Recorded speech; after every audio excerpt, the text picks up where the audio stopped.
ED যেটা file করেছিল, যেটাতে আমি অ্যাপিয়ার করেছিলাম মমতা ব্যানার্জির হয়ে, Mamata Banerjee as chairperson of all India Trinamool Congress, not chief minister of West Bengal. সেই মামলাটা ইডি টাইম চেয়েছিল যে বিকজ অফ ওরা সুপ্রিম কোর্টে ম্যাটার পেন্ডিং আছে, সুপ্রিম কোর্টে ম্যাটার পেন্ডিং রয়েছে, অতএব তুমি এই মামলা এখন অ্যাডজন করে দাও।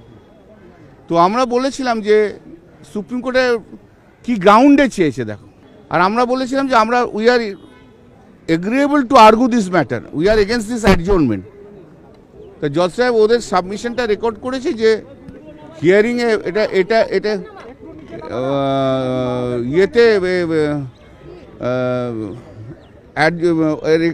রেকর্ড করেছে যে যে সেন্টার মানে ইডি অ্যাডজর্নমেন্ট চেয়েছে এবং আমরা মামলা করতে চেয়েছি, কিন্তু যেহেতু ইডি অ্যাডজর্নমেন্ট চেয়েছে সেই জন্য মামলা অ্যাডজর্ন করা হলো।